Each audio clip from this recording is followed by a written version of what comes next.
People vote in parliamentary elections. This is going to be the first nationwide vote in the country since the disputed, and some people say rigged, 2009 presidential runoff, the outcome of which triggered widespread street protests.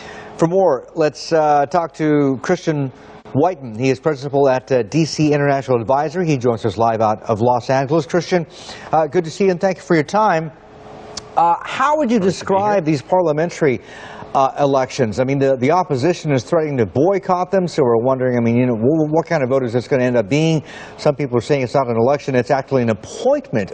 Or is it rather, is the thing that's more important the fact that, okay, the opposition is sort of sidelined, but it's all these factions within the establishment. These are the guys that are fighting for power now.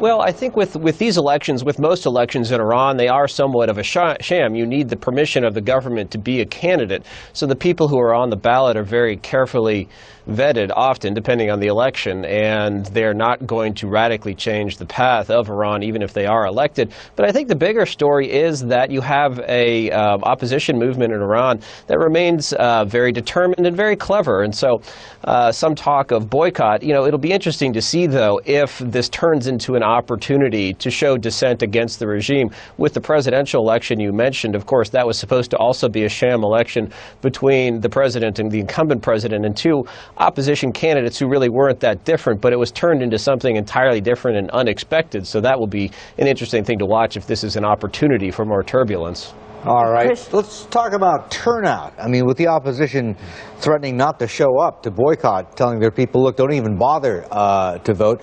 How key is the turnout number going to be in terms of trying to gauge support for not just the regime, but more crucially, and this is the thing we're watching, for Iran's nuclear program?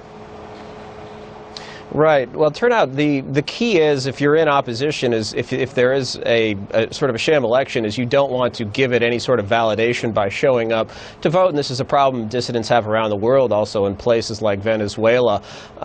So, you know, I think you'll see a lower turnout will be good in the sense that it won't vindicate the sham elections that the regime has set up. The regime has a lot on its hands right now. You know, it has a dissent movement at home, and it thinks that its nuclear program actually should be helping. It should be invoking nationalism, and this is going back to anti-Americanism, anti-Westernism. It is something this government has done consistently since it came to power in 1979. So you know, you'll see them using the belligerent acts they're conducting abroad through their terrorist proxies with their own navy in the Strait of Hormuz and even all the way around in the Mediterranean now as ways to distract from problems. The question is whether this fools anyone. Increasingly, it doesn't seem so. You have a thriving dissent movement inside Iran. It hasn't been as much in the headlines lately, but it's there. Christian, will the outcome of this election affect Iran's policies, and in particular its policy on the nuclear standoff with the West?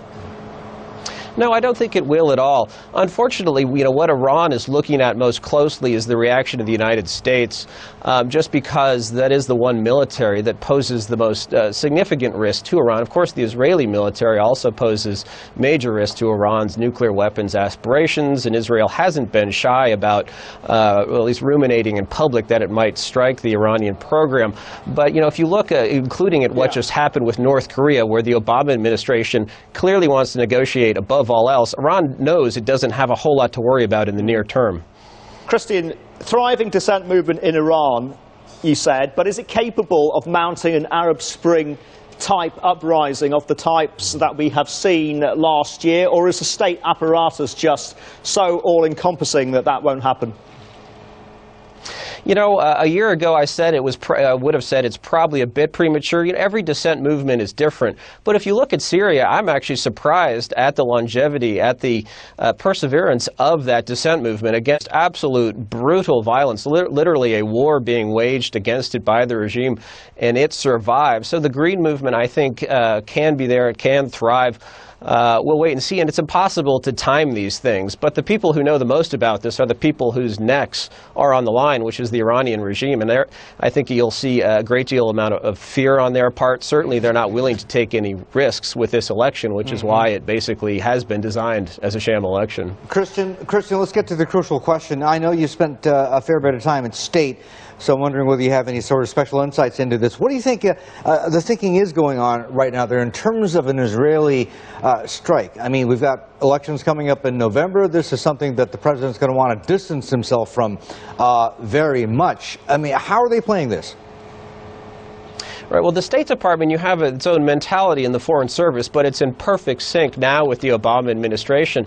Really, quite surprisingly, Obama has been lecturing the Israelis, and his top aides have also been saying not to strike. In the past, the 2 times Israel has disabled 4 nuclear programs, in Iraq in 1981 and in Syria in 2007, the U.S. just basically kept quiet. I believe there was a condemnation in 81, but everyone knew it was sort of a farce. This is totally different. We are absolutely lobbying the Israelis against it. I think it's a mistake. Rather than this, we ought to be working with countries in the region, including Gulf states, to see how you can eventually evolve or change this regime, work with the Green Movement, support it covertly if necessary, as we did with captive nations of the Soviet bloc. But we're doing the exact opposite. Ironic. Christian, good to talk to you. Thank you for your time. Christian Whiton, principal at D.C. International.